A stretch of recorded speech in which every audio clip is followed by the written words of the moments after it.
नमो अरिहन्ताणं नमो सिद्धाणं नमो आयरियाणं नमो उवज्जायाणं नमो लोये सव्वसाहुणं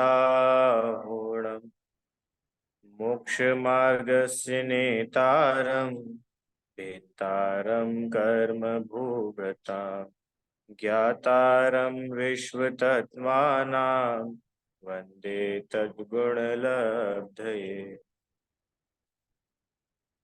सात तत्व का स्वरूप हम लोगों ने कल से पढ़ना शुरू किया था, बराबर?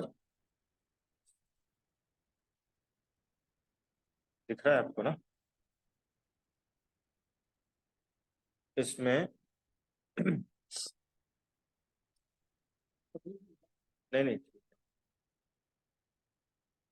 ये देखा था हमने कि संसार में जितने भी जीव हैं सभी जीव सुखी होना चाहते हैं और दुखों से बचना चाहते हैं। दुख से बचने का उपाय भी करते हैं, पर उपाय सच्चा नहीं होता, इसलिए दुखी बने रहते हैं। तो भैया क्या सच्चा उपाय था? कि सच्चा उपाय तो था सात तत्वों का सही सही जानकारी और उनकी सच्ची सच्ची श्रद्धा। ऐसे इन सात तत्वों की सच्ची श्रद्धा, इसी का नाम सम्यक दर्शन है, इसी का नाम सुख का उपाय है और इसी का नाम मोक्ष मार्ग की शुरुआत है। इसके अलावा आप कुछ भी करते रहो मोक्ष मार्ग के नाम पर, अगर ये नहीं है सो कुछ ही नहीं है। बराबर? तो हमारा प्रयोजन ही है दुख दूर हो और हम सुखी हो, ऐसा हमारा प्रयोजन है। वस्तु के स्वभाव, वस्तु का जो भाव है वह तत्व कहलाता है। और ये तत्व सात होते हैं। कौन कौन से? जीव, अजीव, आश्रव, बंध, संवर, निर्जरा, मोक्ष। जीव कौन है? अपन। अजीव कौन है? कि अपने को छोड़ के बाकी सब। कल हमने एक बात देखी थी, जीव तत्व और जीव द्रव्य दोनों में अंतर है। क्या अंतर अंकल जी? आप कौन हो? आप जीव तत्व हो कि जीव द्रव्य हो? जीव तत्व। और आपके लिए मैं?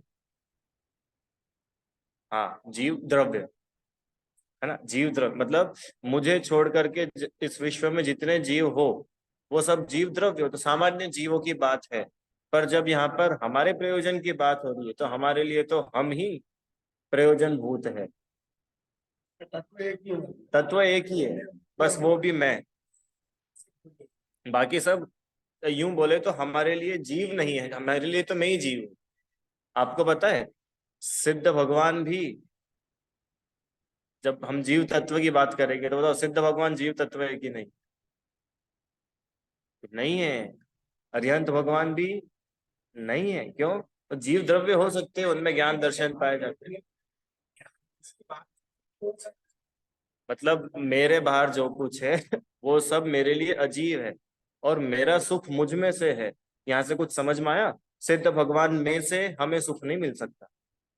अरे, लड्डू कचौरी समोसा जलेबी में से तो मिल ही नहीं सकता। सिद्ध भगवान में से भी हमारे अंदर सुख नहीं आ सकता। क्यों? क्योंकि मैं जीव तत्व हूं तो मेरा सब कुछ मुझ में, मुझसे ही है।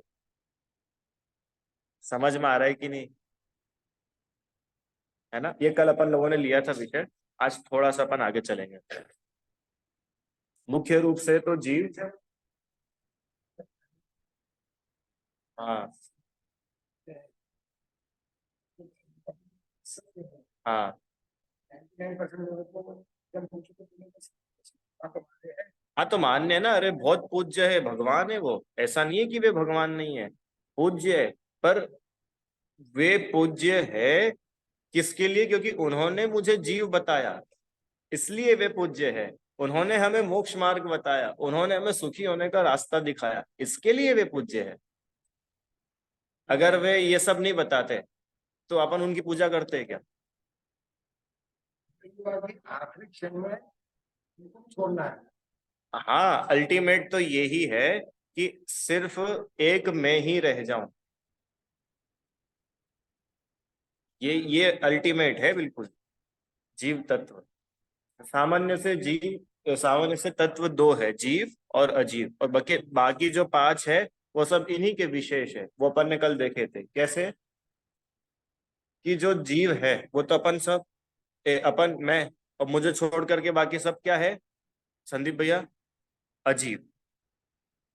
मैं अपने को भूला तो हुआ आश्रव बंध, मुझे अपनी पहचान हुई तो हुआ संवर, मैं अपने में लीन हो गया इसका नाम निर्जरा, और मैं अपने में ही लीन रहा इसका नाम मोक्ष। क्या बोला, समझ में आया आप लोगों को? मैं और मुझे छोड़कर बाकी सब अजीब, मैं जीव, मुझे छोड़कर बाकी सब अजीब। ठीक है। मैं अपने को भूला इसका नाम आश्रव बंध, मैंने अपने को जाना इसका नाम संवर, मैं अपने में लीन हुआ इसका नाम निर्जरा, और मैं अपने में ही लीन रहा इसका नाम मोक्ष।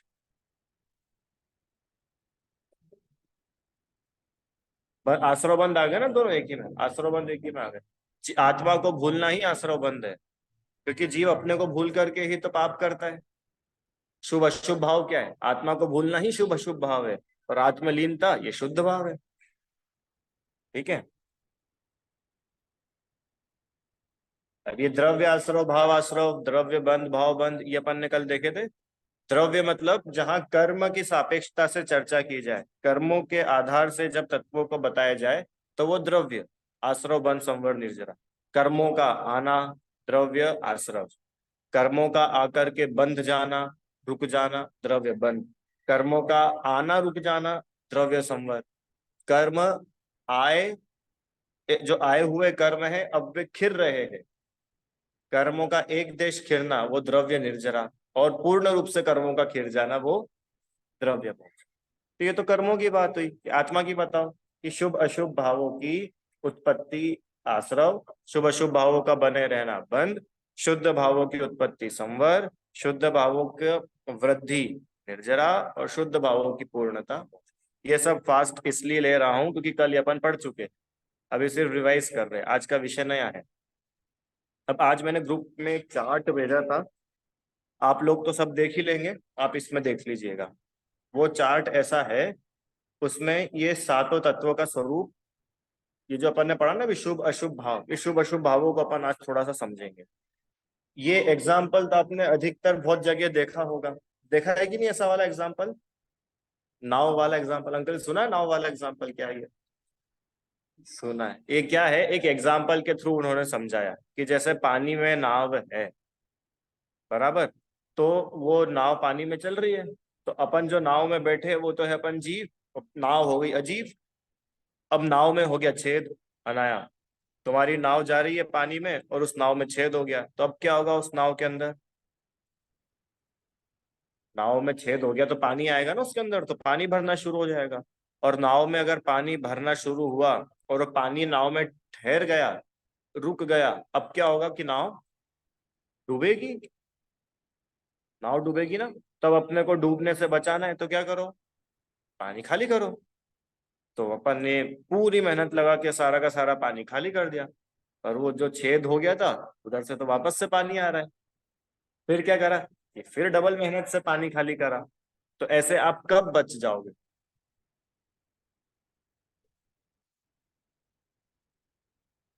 हाँ, कि भैया जो पानी की इनकमिंग है पहले उसको तो रोको। अरे पानी तो कंटिन्यू आता जा रहा है, और आप लाख बाल्टियां भर भर के पानी बाहर डाल दो तो होगा क्या? पानी तो और आ ही रहा है ना। तो इसलिए सबसे पहला उपाय, जहां से पानी आ रहा है उसको रोको। समझ में आया? हाँ, अब रुक गया कि भैया पानी अभी तो है, कि कोई बात नहीं, अब थोड़ा थोड़ा थोड़ा करके निकाल दो। और निकाला निकाला निकाला निकाला, और पूरी नाव अपनी खाली हो गई, और डूबने समझ गए। अब ये इसमें सातों तत्व आ गए। कैसे आए? कि अपन जीव नाव अजीब, पानी नाव में आ रहा था ये आश्रव, पानी नाव में ठहर गया ये बंध, अब नया पानी आना रुक गया, हमने छेद पैक कर दिया जहां से पानी आ रहा था, तो ये हुआ संवर, है ना। अब जो पानी इकट्ठा है उसको हम निकाल रहे हैं बाहर, ये निर्जरा। और पूरा पानी निकल गया और नाव का हो गया मोक्ष। क्यों? तब नाव का ही मोक्ष कराएंगे कि अपन अपना भी कराएंगे? ये तो नाव का हो गया। अपन अपने मोक्ष की बात कर ले। अपना मोक्ष कैसे होगा कि भाई साहब ये तो कर्मों की ना, पानी की और नाव की बात थी, तो अपन अपनी देखो, कर्मों का आना हुआ, ये हुआ आश्रम, कर्म आकर के बंध गए, रुक गए, संदीप भैया ये है बंध। फिर अब नए कर्म आना रुक गए, हमने कुछ ऐसा उपाय किया कि अब नवीन कर्म आना रुक गए, ये हुआ संवर। फिर फिर अब जितने बचे कर्म थे, उन कर्मों को हमने खिराना शुरू करा। कैसे कर्म कैसे खिरते? तपस्या से, आत्मलीनता से, कर्मों की निर्जरा, बोलते ना कर्मों की निर्जरा करी, तो ये क्या हुआ, कर्म खिर गए। और फिर कि अब भैया नया तो कुछ आ नहीं रहा था, बचा हुआ जितना था वो भी सब जा ही रहा है, तो अल्टीमेट होगा क्या, बैलेंस नील, जीरो हो जाएगा। ये हो गया मोक्ष। ठीक है, ये है सात तत्वों का एक थोड़ा सा एग्जाम्पल। अब मैं आपको थोड़ा सा ये बताना चाहता हूं कि ये शुभ अशुभ भाव एक्चुअल में होते क्या है और ये किस प्रकार होते हैं। ठीक है, एक सेकंड, कहाँ है इमेज? चलो, दिख रहा है आपको, इमेज दिख रही है अंकल, पढ़ने मारे अक्षर आप लोगों को दिख रही है? इसको जूम करे तो अब आगे पढ़ने में थोड़ा सा ब्लर हो सकता है। देखो, बहुत काम की बात है, बहुत ही काम की बात, मैंने भी आज ही पढ़ी है तो, अरे मैंने भी आज ही पढ़ी है तो सोचा आप लोगों को भी बता दूं। देखो ये नाव दिख रही है ना सामने, तो ये नाव से तो आपको एग्जाम्पल समझ लीजिएगा। कौन सा एग्जाम्पल? कि ये जो अभी अपन ने समझा है ना कि नाव है, पानी में डूब जाएगी तो गई, और अगर पानी उसमें से निकल गया तो नाव बच गई। अभी पानी क्या है पता है आपको? पानी है संसार, चार गति। अपन बोलते हैं ना चार गति रूप संसार में ये जीव अनादिकाल से भटक रहा है। चहुगति संसार असारा, या में सुख नाही। पढ़ते तो है अपन, कितनी सारी पूजाओं में पढ़ते हैं क्या, ये संसार समुद्र के समान है ना? तो उस समुद्र में अपन भटक रहे हैं, और समुद्र से निकलना मतलब संसार से निकलना। ये जो एग्जाम्पल है ना नाव का, ये एग्जाम्पल ये बता रहा है कि ये नाव पानी में फंसी हुई है, मतलब वो जीव जो है वो संसार में भटक रहा है चारों गतियों में। अब चारों गतियों से निकलना है तो उसको पानी के बाहर जाना पड़ेगा, और उसकी नाव भी अगर उसमें डूब गई तो कैसे बाहर निकलेगा समुद्र के? ठीक है, तो वो एग्जाम्पल है यहाँ पे। अब देखिए इसमें क्या लिखा।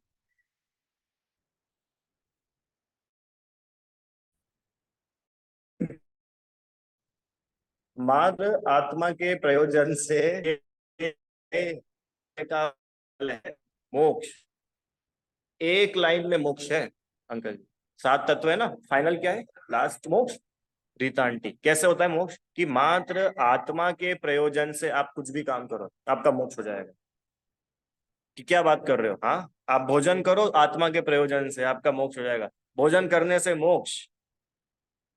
कि हमको तो लगता था भोजन करने से आश्रम बंद होता है अंकल जी। भोजन करने से मोक्ष हो जाएगा। अच्छा, मुनिराज भोजन करते कि नहीं करते? करते। काय के लिए करते? शरीर के लिए? शरीर के लिए नहीं, अपनी तपस्या बढ़ाने के लिए, आत्मा के प्रयोजन। भोजन भी हो रहा है तो आत्मा के प्रयोजन से हो रहा है। छह डाला में एक लाइन आती है क्या, ले तप बढ़ावन हे तू नहीं तन पोषते तजी रसन। मुनिराज आहार लेते हैं, काय के लिए लेते हैं? शरीर को पोषने के लिए नहीं, शरीर पुष्ट रहे, बलवान रहे, तपस्या बढ़ाने के लिए। मेरी तपस्या और बढ़े, कि शरीर स्वस्थ रहेगा तो तपस्या अच्छी होगी। अब शरीर ही बीमार पड़ा रहेगा, तपस्या कैसे होगी? तो शरीर को भी क्यों बनाए रखना चाहते हैं? तपस्या हो, तप कर सके। तो हर एक काम अगर आत्मा के प्रयोजन से हो रहा है, आत्मा के प्रयोजन से मतलब अपने प्रयोजन से हो रहा है, तो आपको मोक्ष हो जाएगा। और जहां आपका अपना प्रयोजन गया, जहां अपना प्रयोजन गया वहां पे आश्रय बंद होएगा। ये बस इतना सा कार्यक्रम है, दो ये पूरे चार्ट में पूरे जीवन का सात तत्व आ गए। प्रैक्टिकल है बिल्कुल। कुछ एग्जांपल्स भी लिखे हैं यहाँ पे, जैसे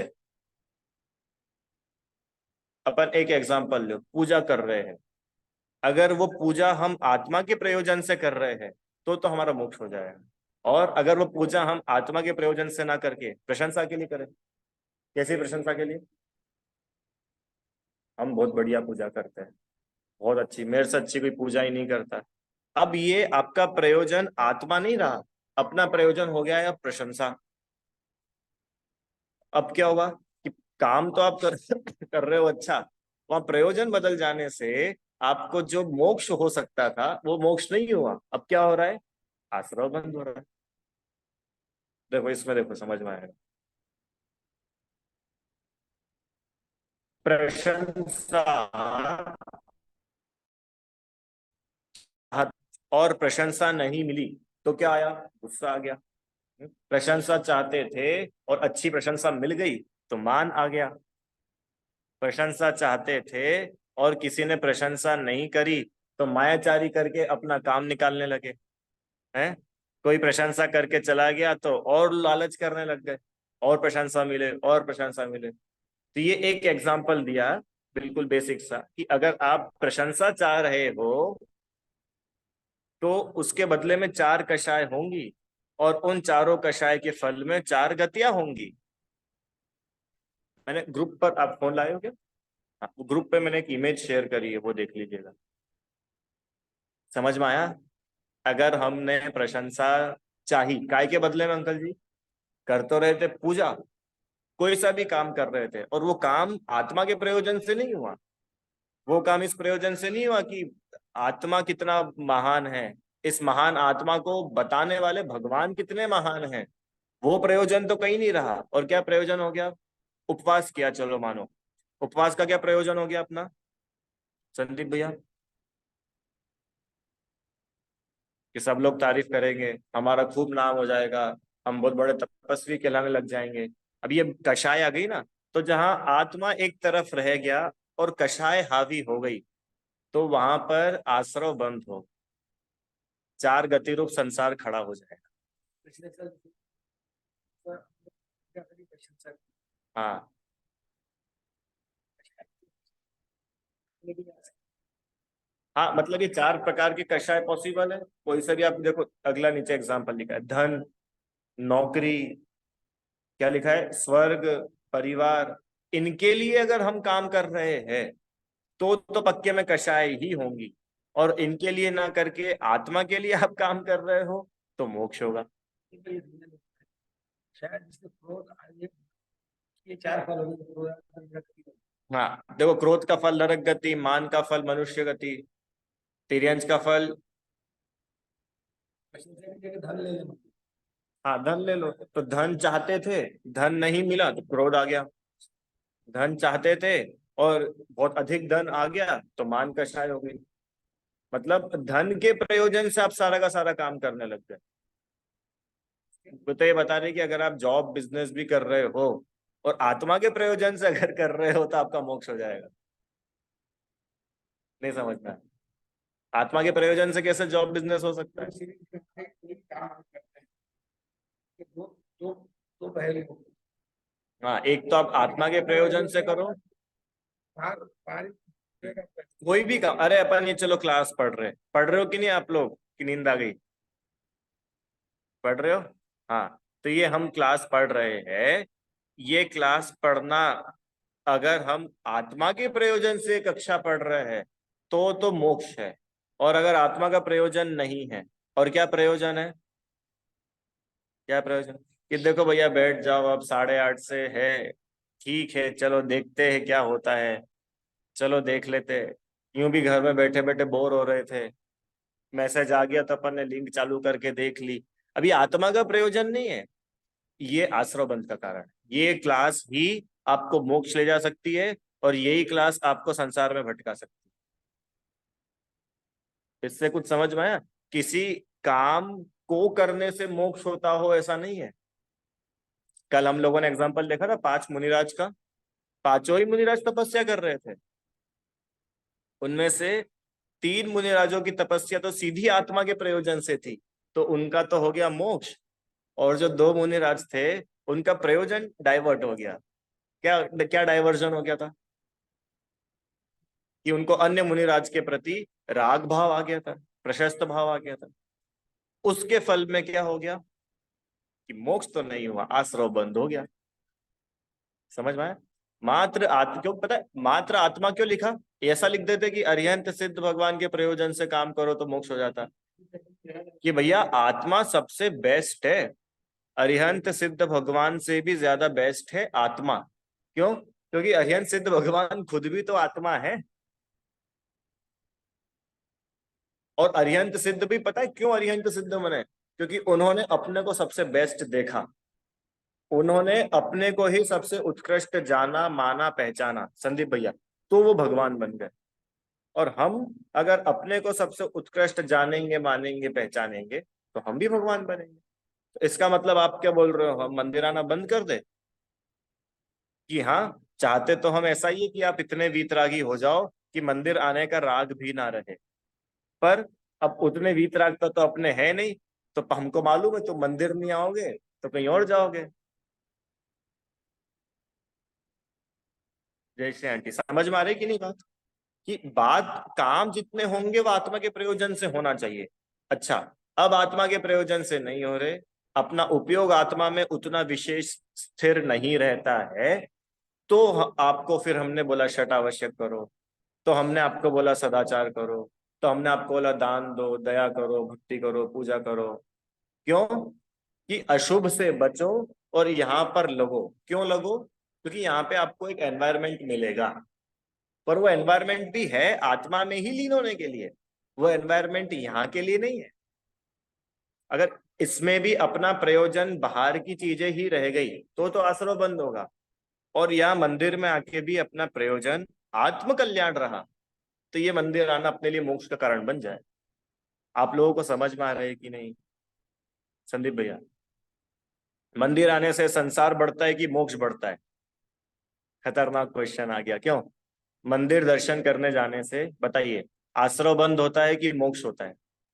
सात तत्व पढ़ रहे ना अपन। आश्रव बंद मतलब संसार, संवर निर्जरा मोक्ष मतलब संसार का अभाव। बोलिए आप लोग, क्या लगता है आपको? हिताक्षी, मंदिर जाने से मोक्ष होता है कि मंदिर जाने से संसार बढ़ता है? बोलो भैया, 1 2 करके बता दो, ऐसे ही बता दो। मोक्ष के लिए 1, संसार के लिए 2। संसार बढ़ता है, मोक्ष होता है। बाकी लोगों का क्या कहना है भैया? मंदिर जाने से संसार बढ़ता है कि मोक्ष होता है?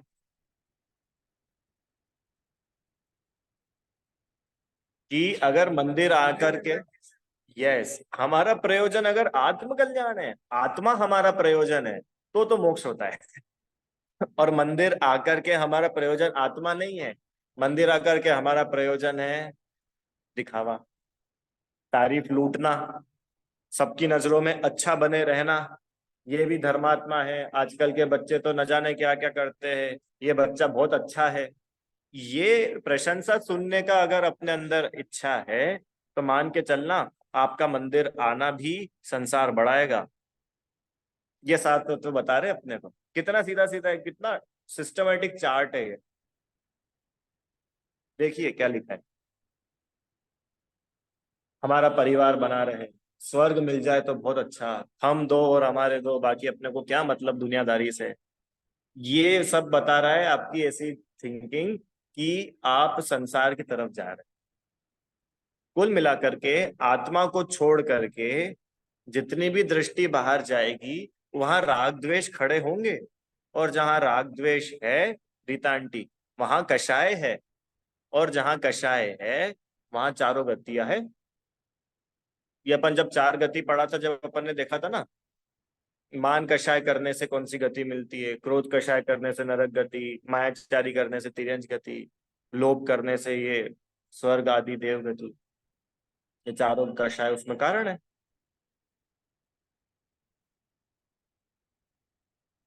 समझ में आया? आत्मा को छोड़ करके, अपने को छोड़ करके बाहर जहां भी अपनी दृष्टि जा रही है, वो आश्रव बंद ही है। चाहे वो शुभ हो चाहे अशुभ हो। यहाँ जितने भी लिखे हुए ना, ये सब तो अशुभ लिखे हुए हैं। प्रशंसा चाहना, जॉब चाहना है, और क्या लिखा हुआ है, स्वर्ग मिल जाए, रुपए पैसे मिल जाए, ये तो सब अशुभ भाव है। मैं तो बोल रहा हूँ शुभ भाव भी क्यों ना हो। कौन से शुभ भाव, कौन से शुभ भाव, क्यों अंकल जी, शुभ भाव बताओ। मंदिर आना शुभ भाव है, और बोलो।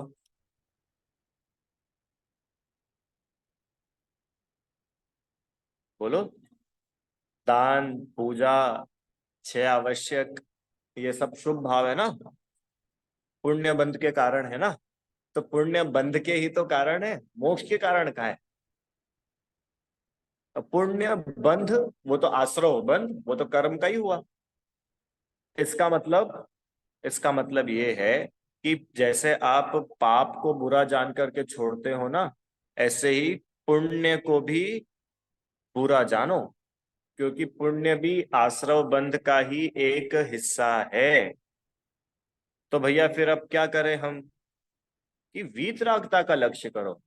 देखो हम ये नहीं बोल रहे कि आपका घर में रहते रहते पुण्य भी छूट ही जाएगा पूरा, और वो हो भी नहीं सकता। अरे मुनिराजों तक का नहीं छूटता, मुनिराज के जीवन में भी शुभ भाव होते कि नहीं होते, होते, पर उनका लक्ष्य शुद्ध भाव का रहता है, इसलिए उनका मोक्ष हो जाता है।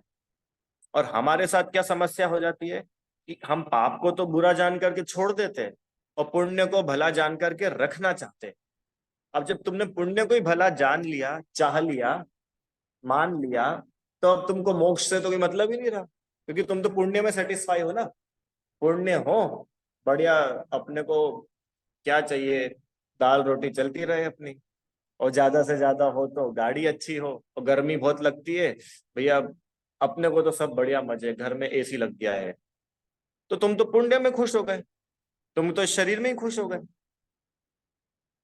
आपको मालूम है, ये पुण्य भी जो है ना, शरीर की हेल्प करता है, आत्मा की तो करता ही नहीं। अच्छा बताओ, पुण्य की वजह से आपको क्या क्या मिलता है। अच्छा परिवार मिलता है, अच्छी नौकरी मिल जाती है, अच्छे सब बाहर की चीजें मिल जाती है, स्वस्थ शरीर मिल जाता है, बीमारियां ज्यादा नहीं होती। तो ये सब तो इसका ही फायदा हुआ ना। पुण्य ने आत्मा का क्या बहुत फायदा कर दिया। आत्मा को पुण्य की क्या आवश्यकता है, आत्मा को पुण्य की कोई आवश्यकता है कि, बोलिए, चलो आप। पुण्य के कर्म मिलते हैं। पुण्य कर्म है, पुण्य भाव है।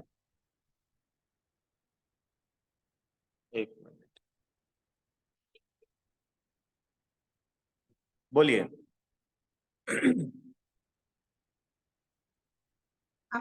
पुण्य से हमें जो शरीर मिलता है, तो सुख शांति जो सब प्राप्त होती है, उनसे हम धर्म और आत्मा का कल्याण कर सकते हैं। अगर हमें कुछ नहीं मिलता तो हम अतृप्त होते हैं, तो हम कुछ भी करने के लिए संभव नहीं है हमारे लिए। अभी भूखे होते हैं तो हम कुछ भी प्रभु की ध्यान कुछ भी नहीं कर सकते। मगर सब जब मिलता है तो हम आत्मा का कल्याण, ये स्वाध्याय ये अभी कर सकते हैं, जो ये मिलता है तो। बढ़िया, समझ में आया उन्होंने क्या बोला। इनका ऐसा कहना है कि भैया पुण्य आप क्यों बुरा बोल रहे हो, हमको पुण्य के उदय में सब मिला, अच्छा परिवार मिला, खाने पीने की सब सुविधा मिली। अभी हम भूखे होते तो कोई क्लास में आ पाते क्या। अभी हमको अगर कहीं हम माली करनी पड़ती, मान के चलो मजदूरी करनी पड़ती, तो हमको इतनी शांति से बैठ के स्वाध्याय कर पाते क्या। आज हमारा पुण्य का उदय है, तो हम देखो फ्री होकर के आ गए क्लास में, तो अच्छा ही तो है ना पुण्य। तो हम कहाँ बोल रहे हैं बुरा है, पर ये पुण्य का आप सदुपयोग कर रहे हो, इसके लिए आपके लिए पुण्य अच्छा है। अरे पुण्य के उदय में तो लोगों को खूब धन संपत्ति मिल जाती है, और उस, आपको पता है सबसे ज्यादा पाप पुण्य के उदय में होते हैं। हाँ, सबसे ज्यादा पाप पुण्य के उदय में होते हैं। जैसे मान के चलो मेरी जेब में एक कौड़ी नहीं है, तो मेरे को रास्ते में चलते कुछ अभक्ष खाने का मन ही नहीं होगा, क्योंकि अपने भैया उतना खर्च करने की अपनी कैपेसिटी तो हो। और मान के चलो मेरे जेब में खूब रुपए पैसे रखे हुए, अच्छा पुण्य का उदय है अपना। अब मेरा पुण्य का उदय है और मेरे में अज्ञानता है, तो वो पुण्य के उदय से मैं पाप करूंगा, बड़े बड़े पाप कर लूंगा। गरीब व्यक्ति जिसको मजदूरी करनी है, हमारी करनी है, वो तो कभी सोच ही नहीं सकता इतने पापों के बारे में, क्योंकि उसके पास समय का है पाप करने के लिए। वो तो बेचारा सुबह से जाता है, रात तक मेहनत करता रहता है। ज्यादा पाप कौन करता है? पुण्यशाली जीव ज्यादा पाप करते हैं। क्यों? कि पुण्य का सदुपयोग करना नहीं जानते। और पुण्य का सदुपयोग क्या है? आत्मा के प्रयोजन से पुण्य का खर्चा करना, ये पुण्य का सदुपयोग। तो उसके लिए तो हम मना कर ही नहीं रहे ना। अरे पूजा करने को अपनों को मिली, ये पुण्य का होता है। अब पूजा करके हमने आत्मा का प्रयोजन साधा, या यूं बोले कि पूजा हमने आत्म कल्याण के लक्ष्य से करी, तो ये तो हो गया पुण्य का सदुपयोग। और वही पूजा अगर हम अपनी मान कषाय को पुष्ट करने के लिए कर रहे हैं, तो ये हो गया उसी पुण्य का दुरुपयोग। पर मैं तो ये बोलना चाह रहा था कि वो जो पुण्य का उदय भी था, वो पुण्य का उदय भी आत्मा के लिए हेल्पफुल नहीं है। अल्टीमेटली आपको अपना ही ज्ञान को काम में लेना पड़ेगा। पुण्य का उदय तो सभी के है, पुण्य का उदय तो सबके पास में। कोई भी चीज है, कोई भी एक कुछ हुआ, हाँ, वो अपने आत्मा के लिए है। उसका उद्देश्य क्या है? उसका उद्देश्य अगर आत्मा की तरफ है तो अच्छा है, लेकिन वो पुण्य हो चाहे पाप हो, उसको भी हो। अगर उसका उद्देश्य आपने आत्मा की तरफ कर दिया तो ठीक है, नहीं तो सब खराब। सब खड़ा। अगर किसी भी कार्य का पर्पस आत्म कल्याण है, आत्मा की बात क्यों चल रही? क्योंकि यहाँ पे जीव तत्व की बात है, तो जीव तत्व में आत्मा को लिया जाएगा। देव शास्त्र गुरु की पूजा भी आत्मा के लिए हो तो वो आपको मोक्ष का कारण हो जाए। और देव शास्त्र गुरु की पूजा भी अगर आत्मा के लिए ना हो, अन्य बाहरी चीजों के लिए, सांसारिक इच्छाओं के लिए हो, ये लिखा ना अपन ने, स्वर्ग पूजा क्यों करता है? स्वर्ग मिल जाएगा, हमारा परिवार अच्छा बना रहेगा। भैया इस बार अष्टानिका में हम सिद्ध चक्र विधान कराएंगे, रीता आंटी। क्यों? क्योंकि वो पापा बहुत टाइम से बीमार चल रहे, सोचा एक सिद्ध चक्र विधान अपन भी करा लो तो पापा स्वस्थ हो जाएंगे। ये क्या है? ये आत्मा का प्रयोजन तो नहीं है। तो वो सिद्ध चक्र विधान आश्रव बंध का कारण बन जाए, संसार का कारण बन जाए। पूजा करे कोई आत्मा के लिए, तब तक डायरेक्ट बैकअप को है कि भगवान भगत सही। हाँ है, वो भी है, शुभ आश्रव का कारण है। अरे अगर पूजा का पर्पस भी आपका ओनली भगवान की भक्ति है, तो वो शुभ भाव है। और ओनली भगवान की भक्ति भी नहीं है, आत्मा का प्रयोजन भी नहीं है, तो वो सब अशुभ भाव है। चाहे हम अपने शरीर को अच्छा बनाना रखना चाहे, चाहे हम समाज में मान प्रतिष्ठा इज्जत पानी चाहे, चाहे हम ये सोचे कि भैया सबको पता चल जाए कि हम भी कुछ दमखम रखते हैं, तो ये सब तो पाप का काम है। आत्मा भी गायब हो, भगवान भी गायब है। अरे चलो, हमको तो वही आत्मा आत्मा समझ में नहीं आती, हम तो सिर्फ भोले भाले जीव है, हम तो खाली भगवान की भक्ति करते हैं। तो ठीक है, तुमको आश्रव तो होगा, शुभ आश्रव हो जाएगा, पुण्य आश्रव हो जाएगा। पर अगर तुमको तो भगवान की भक्ति भी नहीं है इंटेंशन में, और तुमको तो बस इतना है 10 दिन बढ़िया मिले पोल्यूशन के, अब अपन अपने 10 अलग अलग ड्रेसेस दिखाएंगे, है? अब ये क्या है? ये पाप है। समझ में आया? तो वही भगवान की पूजा आपके लिए पाप का कारण बन गई। और पाप चाहो चाहे पुण्य हो, दोनों ही आश्रव के भेद है। पुण्य और पाप ये दोनों आश्रव के ही पुत्र है। आश्रव इनका पापा है और उसके दोनों बच्चे हैं, ये पुण्य और पाप। जैसे अनाया और नीरल, आप दोनों बेटियां हो ना अपने पापा की, ऐसे ही पुण्य और पाप ये दोनों आश्रव के ही बच्चे हैं। और आश्रव, आश्रव मतलब संसार, आश्रव मतलब ये चार गति। देखो इसमें आगे लिखा हुआ है, ये है ना, ये जो चार गति है, और ये चारों गति जो है वो आश्रव और बंध का, ये आश्रव बंध चार गति में रुलाते हैं। और अगर चार गति से मुक्त होना है, या यूं बोले कि मोक्ष जाना है, तो आश्रव बंध को छोड़ के आगे बढ़ो, संबंध। ठीक, समझ में आया क्या? कुछ थोड़ा बहुत समझ में आया? पता नहीं आज आप लोग को कितना समझ में आया होगा, पर इतना अपने को जरूर समझना है कि ये जो 7 तत्व है, इन सातों तत्वों में से मैं हूं जीव, बाकी मुझे छोड़ के जो कुछ है वो सब अजीव। मैं अपने आप को भूला, मतलब मैंने अपना लक्ष्य नहीं किया, मैंने कोई भी काम करने में अपने आप को मुख्य नहीं किया, तो उससे हुआ आश्रव बंध, और आश्रव बंध कारण है चारों गतियों का।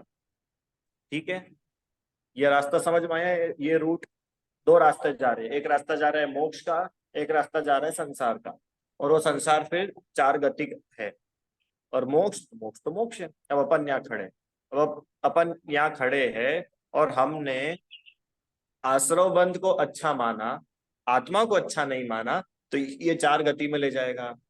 और जहां हमने आत्मा को अच्छा माना, इसका मतलब आश्रव बंध को अच्छा नहीं माना, ये रास्ता मोक्ष ले जाएगा। इतना सा गणित है सात तत्व का। अब जो मैंने कल आपको एक बात बोली थी, ये सात तत्व जिनागम का सबसे महत्वपूर्ण विषय है। जिनागम के महत्वपूर्ण ग्रंथों में से एक ग्रंथ का नाम है तत्वार्थ सूत्र। संस्कृत का सबसे पहला लिखा गया ग्रंथ है तत्वार्थ सूत्र। मालूम है आपको? संस्कृत भाषा का सबसे पहला लिखा ग्रंथ है जैन साहित्य में तत्वार्थ सूत्र। इसके पहले सब प्राकृत में लिखे थे, और वो तत्वार्थ सूत्र का नाम ही तत्वार्थ है। तत्वार्थ, तत्वों का अर्थ बताने वाला ग्रंथ। सात तत्वों का अर्थ, सात तत्वों का सार, सात तत्वों की श्रद्धा उत्पन्न कराने वाला। और सबसे पहले पहले सूत्र ही वही है उसमें, तत्वार्थ श्रद्धानम सम्यक दर्शनम।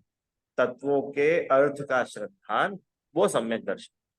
अब सोचो अब कितना महत्वपूर्ण विषय हो सकता है। कुमार स्वामी आचार्य कौन थे पता है आपको? कुंद कुंद आचार्य के शिष्य थे, उन्होंने ग्रंथ लिखा है।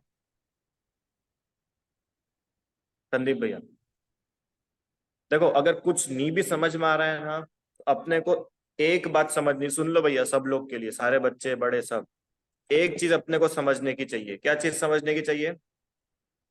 मैं जीव हूं, मुझे छोड़कर बाकी सब अजीव है। मैं अपने को भूलता हूं तो आश्रव बंद होता है, और अपने को भूल के आश्रव बंद करके मैं चारों गति में भटकता हूं। अब मेरे को चारों गति में नहीं भटकना है, मेरे को सुखी होना है, तो क्या करूं कि अपने आप को पहचानूं। अपने आप को पहचानना ही संवर है। अपने आप को पहचान कर अपने में ही लीन होना, इसका नाम निर्जरा है। और अपने में ही लीन रहना, रहते ही रहना, आत्मा के, आत्मा में ही तृप्त हो जाना, इसका नाम मोक्ष। और वही अपन लोगों ने कल देखा था। क्या देखा था? शुभ अशुभ भावों की उत्पत्ति, ये दिखा था ना कल। शुभ अशुभ भावों की उत्पत्ति, ये आश्रव। शुभ अशुभ भावों का बने रहना, ये मोह बंध। शुद्ध भावों की उत्पत्ति संवर। शुद्ध भावों का बढ़ना, और शुद्ध भावों की पूर्णता।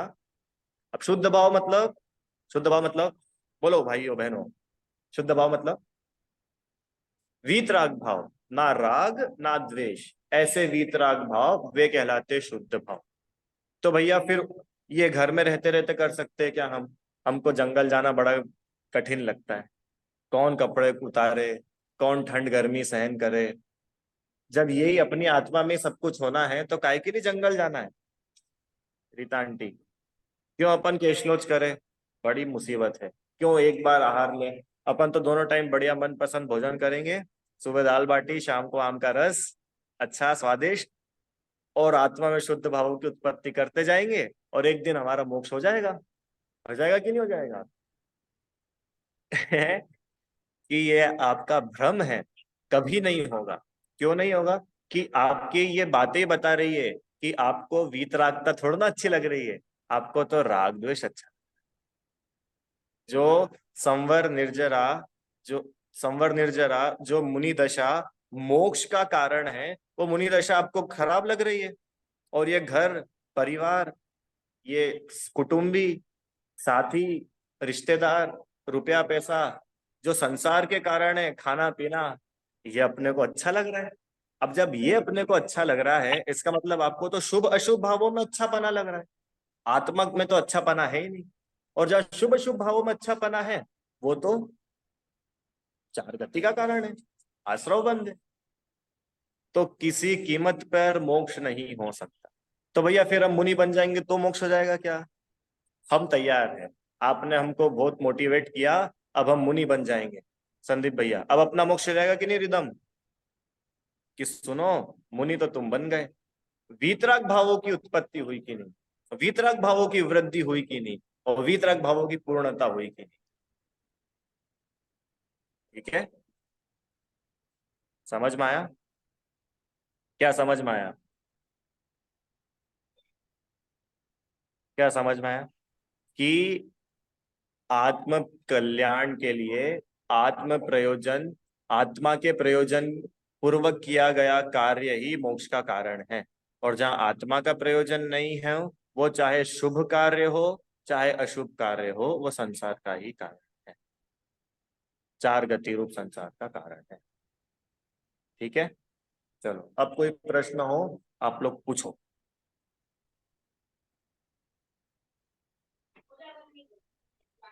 बोलो भाई। ये अभी विषय इसमें बचा है, हो अभी तो शुरू ही हुआ है, अभी आश्रव बंध आदि के बारे में अपने को डिटेल में थोड़ा थोड़ा देखना है। आश्रव तत्व क्या होता है, बंध तत्व क्या होता है। अभी तो एक अपन ने एक ओवरव्यू देखा है, इतना समझा है कि आश्रव बंध जो है वो चार गति का कारण है, और संवर निर्जरा ये संसार से पार होने का कारण है। ये तो एक ओवरव्यू लिया है, अब एक एक के बारे में थोड़ा थोड़ा डिटेल देखेंगे। चलो, नहीं है क्वेश्चन किसी को? ये पूरा विषय अपन कल देखेंगे, कौन से तत्व अपने आश्रव बंध अपने लिए अच्छे है कि नहीं, बंध अपने लिए अच्छा है कि नहीं, ये कल देखेंगे। बोलो भाई। नहीं है? ठीक है, फिर नाव का मोक्ष पक्का? नाव का ही मोक्ष कराना? अरे अपना, नाव को क्या करना मोक्ष जा करके, अपना मोक्ष एग्जाम्पल है वो, अपना मोक्ष। अपन संसार से कैसे पार हो, कैसे संसार से पार होने का मतलब क्या? दुखों से बचना। संसार से पार होना मतलब कोई सिद्धशिला में जाके बैठ जाने का नाम संसार से पार होना नहीं है। सिद्धशिला में तो वहां निगोदिया जीव भी बैठे हुए ढेर सारे, पढ़ा था ना अपन ने। निगोदिया जीव तो पूरे संसार में सब जगह है, ऊपर भी है, तो वो कोई सुखी हो गए क्या? तो सिद्धशिला में जाके विराजमान हो जाने का नाम मोक्ष नहीं है। ठीक है, बोलो भैया किसका प्रश्न है? ऐशना,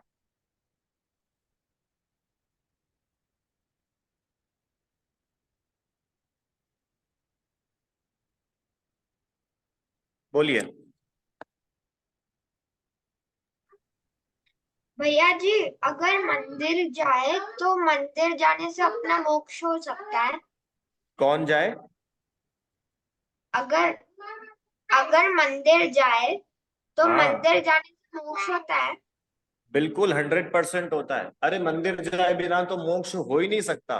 बस ये है कि मंदिर जाना है तो हमको आत्म कल्याण का पर्पस, आत्म कल्याण का ऑब्जेक्टिव लेकर के जाना है। मंदिर हमको इसलिए नहीं जाना है कि सब लोग मेरी तारीफ करेंगे, मैं बहुत अच्छी बच्ची हूँ, मैं डेली मंदिर जाती हूँ। तो ये तो हम तारीफ के लिए मंदिर गए, अपनी आत्मा के लिए अथवा भगवान के लिए कहाँ गए? चलो आत्मा के लिए ना सही, भगवान के लिए जाना शुरू कर दो कम से कम। समझ में? मंदिर जाना कोई बहुत बुरी बात नहीं है। अरे लोग मंदिर जाने में सोचते हैं, अभी पता है आज की क्लास के बाद मेरे को पक्का मालूम है जितने अभी सुन रहे हैं और जितने बाद में सुनेंगे, ये बढ़िया बताया भैया ने, मंदिर जाने में भी आश्रव होता है। तो अब क्या करेंगे संदीप भैया? अब कौन सुबह सुबह उठे, घर वाले उठाएंगे भी तो अपन बोल देंगे नहीं नहीं नहीं आश्रव बंद नहीं करना। तो वहां बिस्तर पे पड़े पड़े भी आश्रव बंद ही हो रहा है, तो वहां कोई संवर निर्जरा नहीं हो रही है अंकल जी। तो अपन गली फटाफट निकाल लेते हैं। ये गली निकालने की बात नहीं है, ये तो वस्तु स्वरूप आपको बताया है। अरे पाप तो बुरा है ही, पाप तो किसी कीमत पे अच्छा नहीं है, और पुण्य बहुत ज्यादा अच्छा है, क्योंकि पुण्य ही वो ब्रिज है जो आपको पापों से छुड़ा करके मोक्ष में ले जाता है।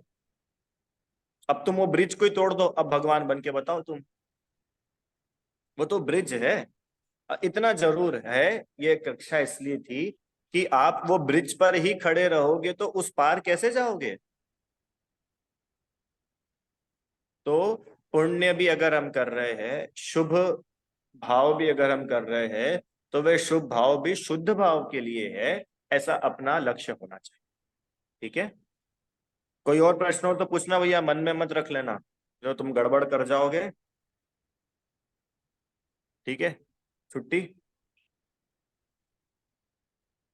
चलो। हे जिनवाणी भारती तो ही जपू दिन रैन, जो तेरी शरण आ गए सो पावे सुख चैन।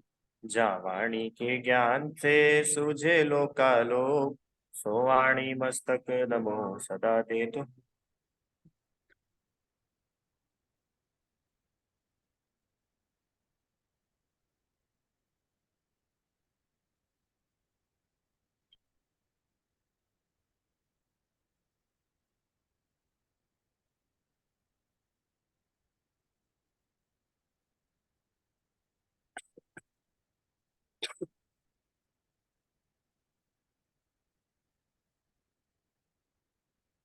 जय बोलिए द्वादशांग जिनवाणी माता की जय।